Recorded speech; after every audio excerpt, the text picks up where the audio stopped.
Hello all, welcome back to another new video of Learn with Bhavna. We are doing important question and answers of MSO 004 जो कि आपकी जून 2025 exam में आ सकते हैं। जो हमने लास्ट क्वेश्चन किया था, हमने डिफरेंस देखा था book view and field view of caste में विद सुटेबल एग्जाम्पल्स। तो ये हमारे दो क्वेश्चन ऑलरेडी हो चुके हैं। थर्ड क्वेश्चन आएगा हमारा ग्रीन रेवोल्यूशन का, कि कैसे जो ग्रीन रेवोल्यूशन है उसने एग्रीगेरियन क्लास स्ट्रक्चर को ट्रांसफॉर्म कर दिया, बिल्कुल चेंज कर दिया था विद इन इंडिया ना। इसके बाद की जो मैं आपको क्वेश्चंस बता देती हूँ, ये जो आपके तीनों क्वेश्चन है it all means the same. यहाँ पे अगर इस तरीके से क्वेश्चन आएगा कि कैसे जो ट्राइबल ट्रांसफॉर्मेशन इंडिया में, वो हमें बताना with reference to commons and development. Let's see, अगर इस ये क्वेश्चन अगर मुझे लास्ट में स्पेशली डालना होगा तो मैं डाल दूंगी, बट यहाँ पे जीएस घुरे का व्यू ही आ जाएगा ट्राइबल क्वेश्चन का। तो ये क्वेश्चन ऑलरेडी प्लेलिस्ट में मैंने अपलोड कर दिया है, आप जाइए प्लेलिस्ट में देखिए। आई नो सीक्वेंस वाइज नहीं होंगे क्वेश्चन, बिकॉज ये जो वीडियोस है ये मैंने कोई दिसंबर की बनाई हुई है, कोई उससे पहले की है, कोई मार्च की है, तो सीक्वेंस वाइज नहीं मिलेंगे आपको क्वेश्चन डेफिनेटली। बट आपको सारे क्वेश्चन की वीडियो जो है एक प्लेलिस्ट में मिल जाएगी, तो आपको मेरे चैनल पे स्क्रॉल नहीं करना पड़ेगा। वन बाय वन आप सारी प्लेलिस्ट में जो जितने भी क्वेश्चन हैं उनको देख लीजिए one by one. Sequence doesn't matter until and unless you are having all the content at one place, right? अब फिफ्थ वाला जो है अर्बनाइजेशन का जो इफेक्ट है वो क्या रहा है किनशिप माइग्रेशन कास्ट के ऊपर, तो ये भी जो क्वेश्चन है वो मैंने ऑलरेडी प्लेलिस्ट में डाल दिया है।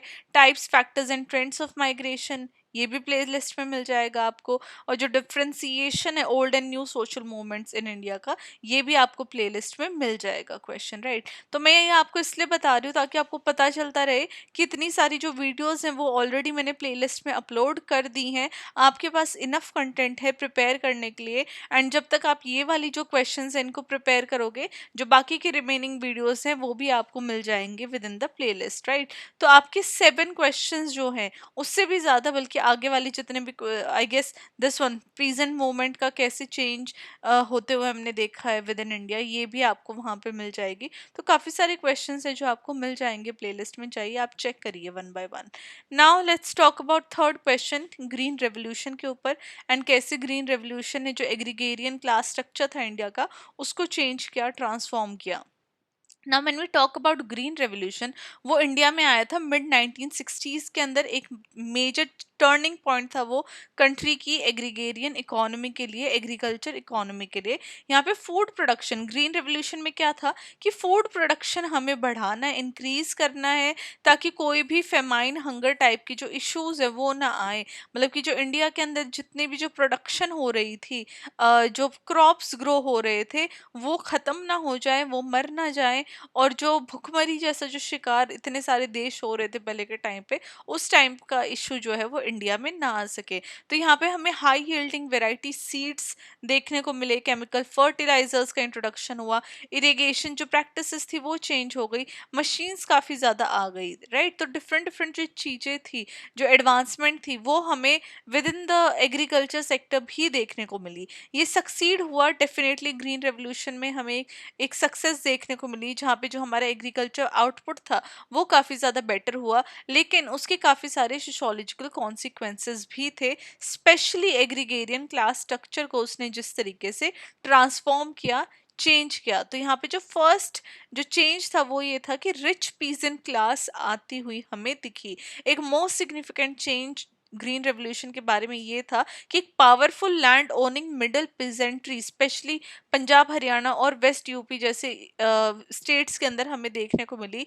ये जो फार्मर्स थे, जो ये रिच पीजेंट क्लास थी, ये मेनली डोमिनेंट क्लास से बिलोंग करते थे, जैसे कि जाट है, यादव है, कुर्मिज है, जिनके पास काफ़ी ज़्यादा लैंड थी, क्रेडिट थे, they had money, they had land and they had information. तो उन्होंने ग्रीन रेवोल्यूशन का भरपूर फायदा उठाया। अब HYV सीड्स इरिगेशन के साथ साथ उन्होंने काफ़ी ज़्यादा जो वेल्थ थी वो एक्यूमुलेट कर ली, एंड वो कैपिटलिस्ट फार्मर्स में ट्रांजिशन हो गए, कैपिटलिस्ट फार्मर्स में उन्होंने अपने आप को बदल लिया। MSC राव ने टर्म किया इस ग्रुप को रिच पीजेंट क्लास, जिसने कि इकोनॉमिक स्ट्रेंथ और पॉलिटिकल स्ट्रेंथ दोनों ही इनके हाथ में आ गई थी, specially after 1970s। Second is intensification of class differentiation in villages. अब ग्रीन रेवोल्यूशन ने जो क्लास डिविजन थी रूरल सोसाइटी में उसको और भी ज़्यादा शार्प कर दिया, या उसको और भी ज़्यादा एक तरीके से हम कह सकते हैं कि डिफ्रेंशिएट कर दिया, बढ़ावा दे दिया। बिकॉज जो लैंड ऑनर्स थे जिनके पास बहुत ज़्यादा लार्ज लैंड्स थी वो और भी ज़्यादा रिच बन रहे थे, बिकॉज वो मशीन्स लेके आ रहे थे, ट्रैक्टर्स, ट्यूबवेल्स, और वो अपनी प्रोडक्शन बहुत ज़्यादा बढ़ा रहे थे एक लार्ज स्केल पे। वहीं पे जब हम स्मॉल और मार्जिनल फार्मर्स को देखते हैं जिनके पास कैपिटल एक्सेस नहीं थी, जिनके पास इतना ज़्यादा फाइनेंसेस नहीं थी, वो कहीं ना कहीं पीछे छूट गए थे। तो काफ़ी जो स्मॉल लैंड ओनर्स थे या फिर जो मिडिल पीसेंट्री थे, इनको अपनी जो लैंड थी वो सेल करनी पड़ रही थी, या फिर उसको लीज पे देना पड़ रहा था, और वो शेयर क्रॉपर्स या एग्रीकल्चरल लेबरर्स भी बन गए थे, जिसकी वजह से इनके बीच में कहीं ना कहीं लैंड लेसनेस हमें देखने को मिले। मतलब कि उन्होंने अपनी वो जो थोड़ी बहुत भी लैंड थी वो भी खो दी थी, एंड डिपेंड हो गए थे वो इन लार्ज लैंड ओनर्स के ऊपर। फॉर एग्जाम्पल काफ़ी सारे विलेजेस के अंदर पंजाब में, वेस्ट यूपी में ट्रैक्टर्स आ गए थे। अब वो जो बैलगाड़ी थी वो इतनी ज़्यादा नहीं देखने को मिल रही थी। ट्रैक्टर्स का यूज़ जो था वो काफ़ी ज़्यादा हो गया था। सिर्फ जो रिच फार्मर्स थे अब वही ट्रैक्टर्स को अफोर्ड कर पा रहे थे।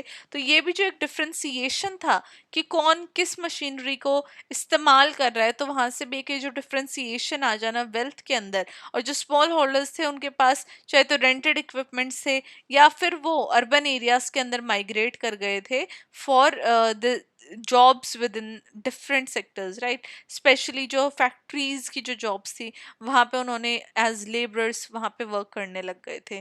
Third is rise in agricultural labour class and proletarianization. जब हम बात करते कि मशीन्स आ गई थी, चाहे वो ट्रैक्टर हो, थ्रेशर हो, हार्वेस्टर हो, तो जो मैनुअल लेबर थी उनकी कहीं ना कहीं डिमांड जो है वो कम हो गई थी, क्योंकि इंसानों का काम तो मशीन्स करने लग गई थी, जिसकी वजह से वेज डिप्रेशन आया।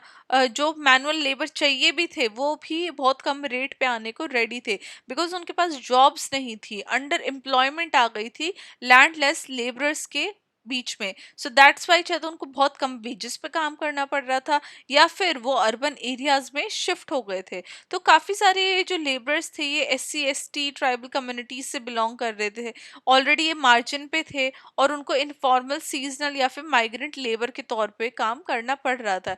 इसकी वजह से सोशोलॉजिस्ट जो जैन ब्रेमेन है उन्होंने एक टर्म बताई, foot loose labour. Foot loose labour वो होते हैं जो रूरल पुअर माइग्रेट होते हैं, जो सीजनली क्या है, माइग्रेट करते हैं काम के लिए, बिकॉज जो उनके एरिया के अंदर जो एग्रीकल्चरल एम्प्लॉयमेंट है वो काफ़ी ज़्यादा कम हो जाती है। तो जब उनके एरिया के अंदर एग्रीकल्चर एम्प्लॉयमेंट नहीं है उस टाइम पे वो माइग्रेट कर जाएंगे डिफरेंट एरियाज के अंदर एम्प्लॉयमेंट के लिए, और जब उनके एरिया के अंदर एग्रीकल्चरल एम्प्लॉयमेंट आ जाएगी so they come back to their own place, right. तो इनको फुट लूज लेबर की जो टर्म है जैन ब्रेमन ने वो दी। Fourth is regional and caste based disparities. जो बेनिफिट था ग्रीन रेवोल्यूशन का वो काफ़ी ज़्यादा कंसंट्रेटेड था कुछ रीजन्स के अंदर, जो उसका बेनिफिट था वो ज़्यादा देखने को मिला, specially Punjab, Haryana and western UP के अंदर। एंड उसमें इन रीजन्स के अंदर भी स्पेशली डोमिनेंट कास्ट को इसका ग्रीन रेवोल्यूशन का बेनिफिट भरपूर हुआ, राइट। जहाँ पे जो बैकवर्ड स्टेट है बिहार, उड़ीसा, ईस्टर्न यूपी, उनके ऊपर मिनिमल इम्पैक्ट था, और जो रीजनल इनइक्वालिटीज थी इससे काफ़ी ज़्यादा जो इनइक्वालिटीज थी वो भी हमें बढ़ती हुई दिखी। जो अपर कास्ट थे, डोमिनेंट ओबीसीज थे, उन्होंने जो लैंड के ऊपर जो उनका राइट था वो और भी ज़्यादा स्ट्रॉन्ग कर लिया था, लैंड के ऊपर, रिसोर्सेज के ऊपर। वहीं पे जो लोअर कास्ट थी, मार्जिनलाइज ग्रुप थे, दलित्स हो गए, उनको बहुत ज़्यादा एक्सक्लूड किया जा रहा था, एंड जो उनकी कंडीशंस थी वो और भी ज़्यादा बदतर हो गई थी, बिकॉज जैसे मैंने आपको बताया कि जो लेबर की जो डिमांड थी वो कम हो गई थी, लो वेजेस उनको मिल रही थी, and they had to migrate to get a earning, right. तो ये जो डिफरेंशिएशन था ग्रीन रेवोल्यूशन की वजह से, कास्ट बेस्ड जो डिफरेंसेस और भी ज़्यादा बढ़ गए थे, ये देखने को मिला था in different regions. Fifth is political mobilization and agrarian movement. जब न्यू इकोनॉमिक स्टेटस आया, जो रिच पीजेंट थे वो और भी ज़्यादा पॉलिटिकली स्ट्रांग हो गए, तो उससे क्या हुआ, काफ़ी ज़्यादा मूवमेंट्स निकल के आए, जैसे भारतीय किसान यूनियन नॉर्थ इंडिया के अंदर, जो कि प्रॉस्पेरस फार्मर्स ने ये मूवमेंट स्टार्ट की।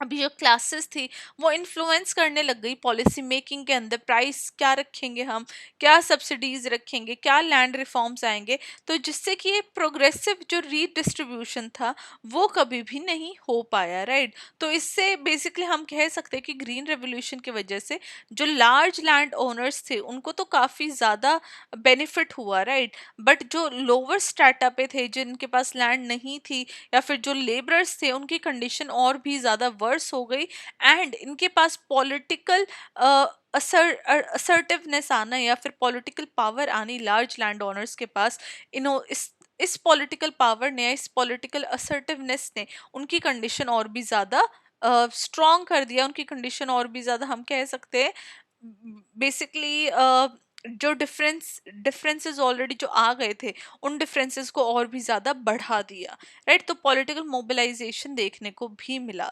Now at the end to conclude this answer we can say that green revolution सिर्फ टेक्नोलॉजिकल चेंज नहीं लेके आया था इंडिया के अंदर, बट एक स्ट्रक्चरल ट्रांसफॉर्मेशन हमें देखने को मिली एग्रीगेरियन क्लास रिलेशन के इंडिया के अंदर। न्यू क्लास हमें देखने को मिली जहाँ पे रिच कैपिटलिस्ट फार्मर्स आ गए थे, इनइक्वालिटीज और भी ज़्यादा बढ़ गई थी पीजेंट्स के अंदर और मार्जिनलाइज लैंडलेस लेबरर्स के अंदर। जब हम सोशोलॉजिकल पर्सपेक्टिव से देखते हैं ग्रीन रेवोल्यूशन को, तो हम देख सकते हैं कि कैसे जो क्लास फॉर्म्स हो रही थी रूरल इंडिया के अंदर, इकोनॉमिक कास्ट रीजनल डायमेंशंस एक दूसरे के साथ जुड़ चुकी थी, बट जो फूड सिक्योरिटी थी वो तो इम्प्रूव हो रही थी, लेकिन जो एग्रीगेरियन डिस्ट्रेस था और जो रूरल एरिया के अंदर जितने भी ज़्यादा ये डिफरेंसेस जो क्रिएट हो गए थे वो काफ़ी एक बड़े स्तर पे हुए थे, जिससे कि जो लोअर कास्ट थी या फिर जो लैंडलेस लेबरर्स थे उनकी कंडीशन और भी ज़्यादा वर्स हो गई थी। तो ये हमारा आंसर था ग्रीन रेवोल्यूशन के ऊपर, एंड क्या चेंजेस ग्रीन रेवोल्यूशन लेके आया with in the agrarian class structure with in India. ना इसी के साथ मैं ये वीडियो यहाँ पे एंड करती हूँ। I will see you soon with next question next video. Till then आपको प्लेलिस्ट का भी लिंक आ रहा होगा, आप अच्छे से सारे क्वेश्चंस की जो वीडियो है वो देखिए एंड प्रिपेयर करिए अपने एग्जाम के लिए। I will see you in the next video. Till then bye bye, take care and all the best.